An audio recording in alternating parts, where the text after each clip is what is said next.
What's going on, YouTubers? It's the Natural Born Thriller, and welcome everyone to All Elite Wrestling Review, the show from April 15th, 2020, as I give you AEW Dynamite results. Your commentators were Chris Jericho and Tony Schiavone. So Chris Jericho, he's been gold on commentary lately. My God. Some people put him on the level of Bobby the Brain Heenan. And I think they may have said Jerry the King Lawler, or pertains to, things like Jericho on commentary and everything. In a way, no offense to anyone that says that about Jericho, that he's compared to Bobby the Brain Heenan on commentary, but to me, I think Chris Jericho is in a class of his own on commentary, because Jericho, of his character, of his persona, he brings his own class, unique way, not just on commentary, but everything else he's done for wrestling. So he's on his own level. I want to compare Chris Jericho to being like a Bobby the Brain Heenan on commentary. And even when it pertains to wrestling, when people some compare him to being Shawn Michaels, and there has been some comparisons of that before. Excuse me, more pertains to Chris Jericho, but when it pertains to commentary, Jericho is in his own class. And it's no disrespect to the late great Bobby the Brain Heenan. I appreciate people that gave Chris Jericho that rub that he's like about Bobby Heenan, but I think Jericho is in his own class of that. So, and he's done a very good job of that too. He's very entertaining. He's been very entertaining on commentary with Tony Schiavone. The things that he's been saying, better than the commentators on WWE. I'll show you that. Except for Mauro Ranallo, Beth Phoenix, Nigel McGuinness. Jericho's better than Beth Phoenix. But Beth Phoenix is still good. Nigel McGuinness, I got good Jericho. But Mauro Ranallo is in his own class too. Where people, it's the same goes with Mauro Ranallo. Some people compare him to being like good Jim Ross. Mauro Ranallo's on a different level of that. He's in his own class too. So nothing wrong with that. Comparing him to and all, but Mauro Ranallo is his own class of his own commentary. Yeah. But now with that out of the way, let's get to the show. Let's just let you all know, folks. Despite some things that I drew on these matches happen on the show, I wasn't really feeling the show this much. Until some segments, and also Jericho held the mood on commentaries. But let's get to this. Colt Cabana cut a promo about beating expectations somewhat, and Colt Cabana has been in top matches and everything, and says that Lance Archer has been dominant overseas. He knows firsthand too, by the way, because he's wrestling in Japan, in New Japan. He's gambling on himself and gambling to become the TNT champion. So this ends up being the TNT Championship tournament match that we're getting already. So it was Lance Archer, the Murder Hawk Monster. He kills someone in the crowd, which I'm pretty sure it was that.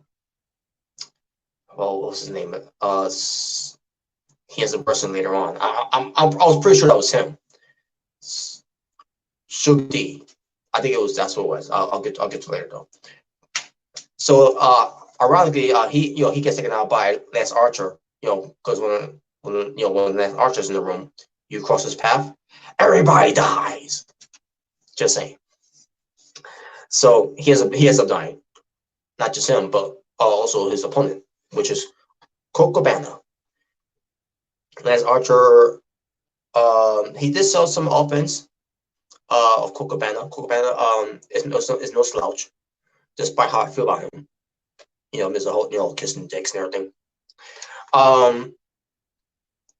Yeah, Colt Cabana show him what he can do to Lance Archer, but Lance Archer was still dominant in the match. In the end, obviously, Lance Archer won. I got what I wanted there. So yeah, Colt Cabana got killed in a way. He survived a little bit, but he ends up dying in the end by Lance Archer because, again, we're just the murder hawk monster. And Lance Archer, you cross his path, everybody dies. Just saying. But yeah, Lance Archer advanced, which I expected he would, and I expect him to win the tournament. So, one moment, folks. Give me one moment.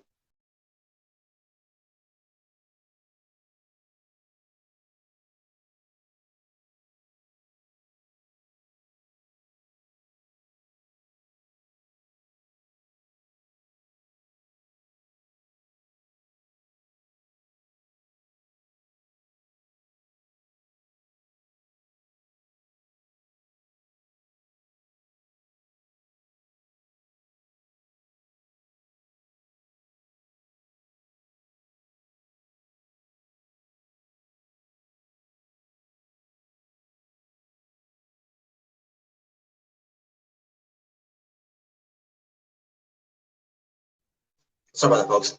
Had to take care of something. Next, we get to. Oh my god, I forgot about this. So we go at a dentist's office. And after you heard the word dentist, yeah, I know what's coming from there. It was Dr. Shit Baker, DMD. For now, I'm just going to call her Shit Baker. She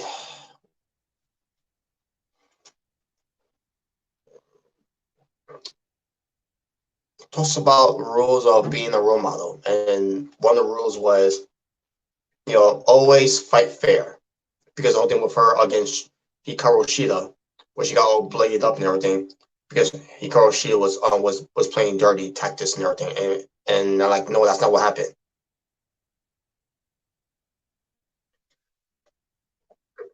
Shit promo from Shit Baker.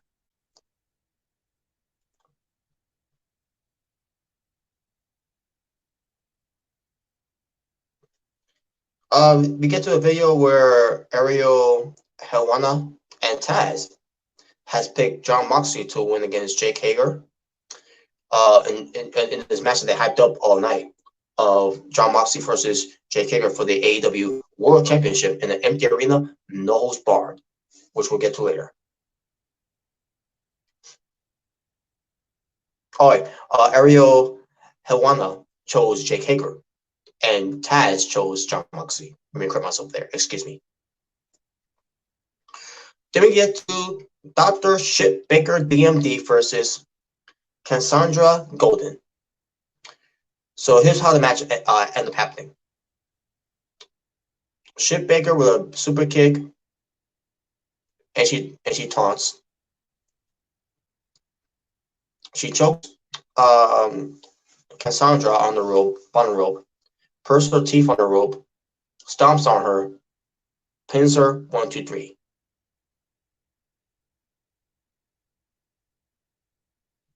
So basically, Shit Baker dominated the match. She squashed Cassandra Golden.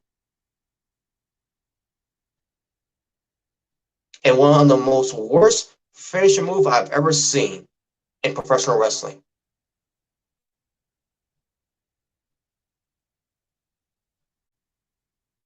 Lance Archer was having trouble against Colt Cabana, but Shit Baker had no problem squashing Cassandra Golden, who just recently had a match against Kylie Ray on Impact Wrestling. And she showed a lot more on that show, in that match against Kylie Ray than it was Shit Baker. Shit Baker in the ring as a wrestler, she's fucking garbage. She can't wrestle for shit.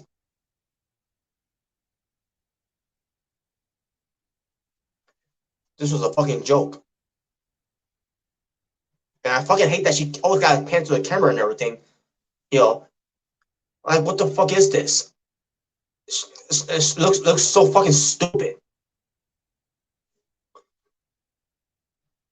And she even did that. I remember when she first did that to Cody. I can't remember if it was Cody. Was it Cody? Well, when she was hanging somewhere with her shoe along with the rest of the heels, and she was looking at the camera. She was the only one doing that. She's shit.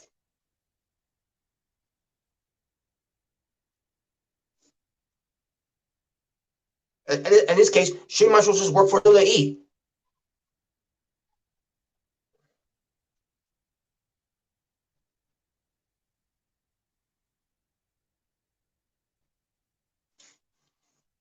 Now let me count down, because next we get to a segment that featured the Inner Circle called the Bubbly Bunch. A knockoff of the Brady Bunch. And they did it too. I was waiting for the middle part showing their own nanny, and we ended up not getting a nanny, which it was disappointing. So, but here's what this Inner Circle did with the whole Bubbly Bunch that they did. Obviously it features Santana, Ortiz, Sammy Guevara, Jake Hager, Chris Jericho, and I can remember on the other two that were there too as well.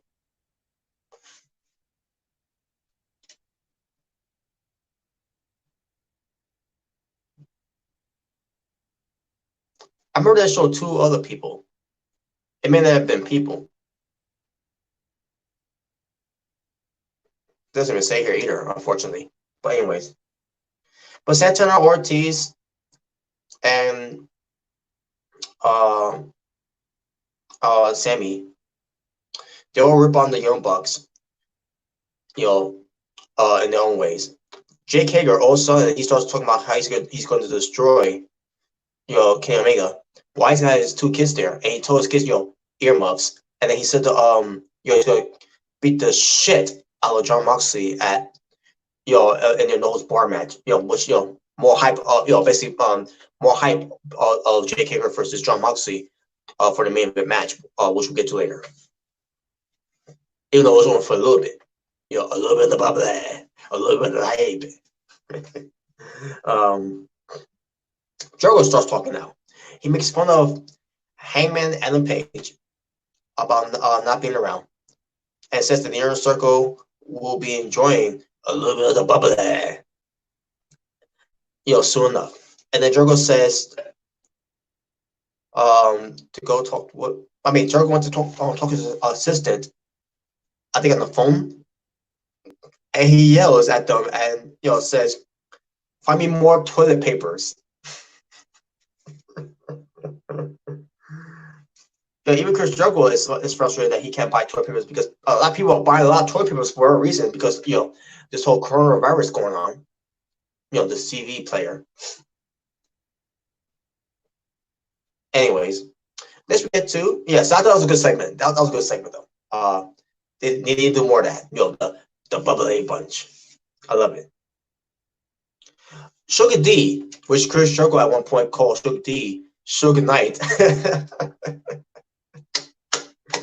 But Sugar D is going up against Sammy Guevara, the Spanish God.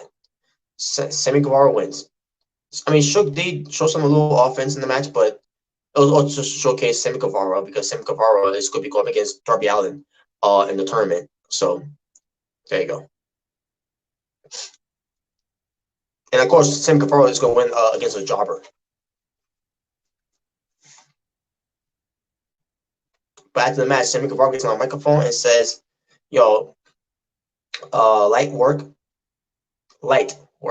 just to make sure you hear me wrong, could be go another round. He could go another round.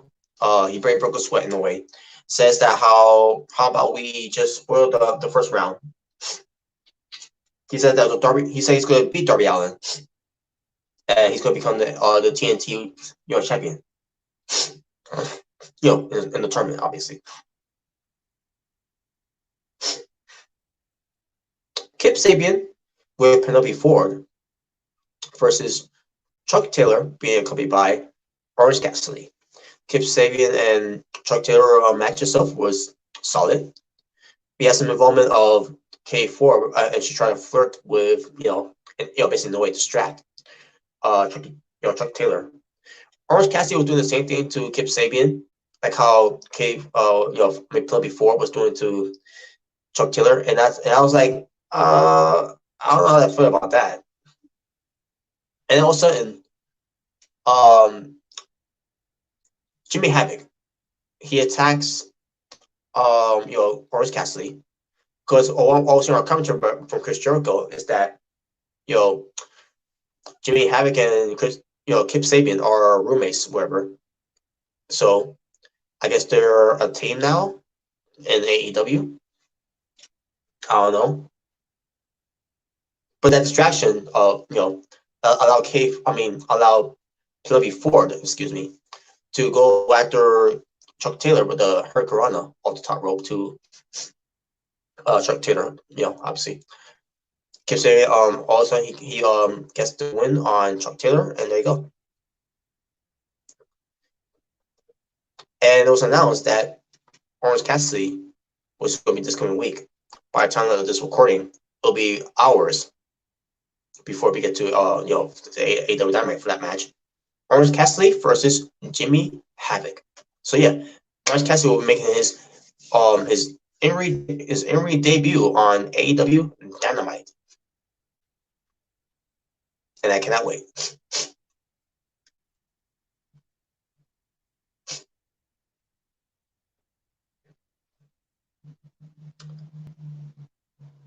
Oh yeah, Shawn Spears versus Justin Law.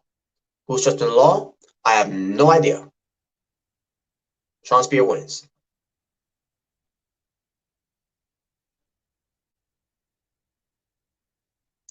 Matches that are announced for AEW Dynamite this week, and again, as this recording, it's gonna be hours away before I get to watch the AEW Dynamite. Is Darby Allin versus Sammy Guevara, and Kip Sabian versus Dustin Rhodes. So they're getting two matches out of the way of the TNT Championship tournament going on. Jimmy Havoc versus Orange Cassidy, Brody, the Exalted One of the Dark Order, Brody Lee in the match, and Kenny Omega is going to be wrestling in the match too.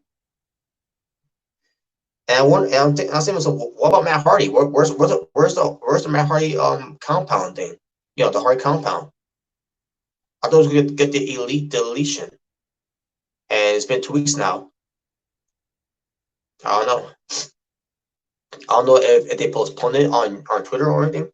I really don't pay attention. I really don't pay attention to that much, anyways. But or at least an announcement on social media, or whatever. Excuse me.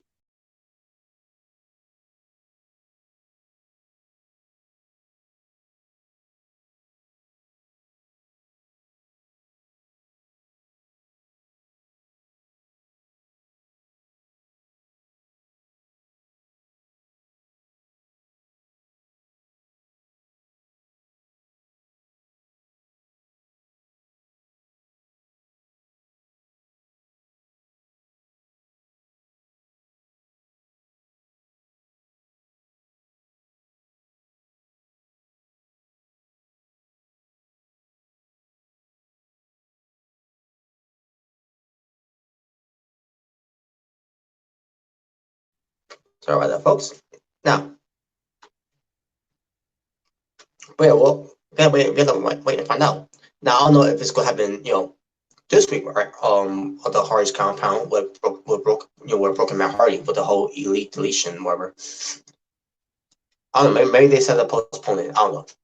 But it's weird that they haven't even tried to give us anything on TV as well. I digress. All right, main event time. Jake Hager, the challenger, versus Jon Moxley, the AEW World Champion, in the Empty Arena No Holds Barred, commentated by good old JR Jim Ross. Now, I don't know if Jim Ross was commentating live at home in his studio, or it was already he was already commentating during the match. Obviously this match was taped because everything shut down in Florida. But as far as the match went, basically Jim Ross was on commentary. And there you go. Now the match itself is nose bar at the arena. I thought it was solid. I enjoyed the wrestling. I enjoyed the brawl. Did they brawl outside the ring into the crowd, even though there's no crowds there. In the sections, I'll say that. I think they tried to wrestle backstage. I don't recall, but I think they tried to wrestle backstage. Fight backstage, but they done most of the fighting in the ring as well. So yeah, it was a solid nose bar, in the arena match. It was just solid, I mean, they used weapons in a way. I can't remember what weapons they used, but it was weapons involved. Wasn't the best main event I've seen. I've seen better, but I still enjoyed the wrestling. That counts for something. And another thing too, it's supposed to be a nose bar. Meanwhile, there's rope breaks. I hate that. There should be no rules at all, but there's rules, I guess. Oh, but by the way, John Moxley won. Anyone shocked? No. Which means Jake Hager will not be going home tonight to his wife. And remember that segment? With his wife, I won't say segment, the video package, hyping up the match. And that's another thing. All this hype of John Moxley versus Jake Hager, all this hype, and this is what they gave us. Wasn't into it. I was into the wrestling that they were doing. Everything else they try to do, not so much.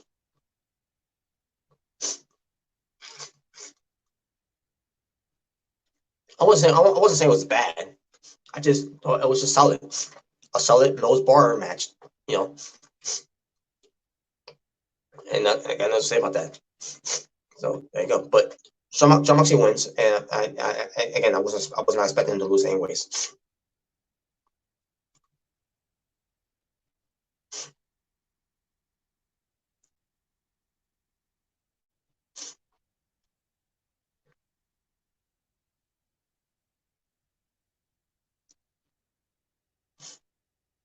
I think there were 6 matches here, but let me double check.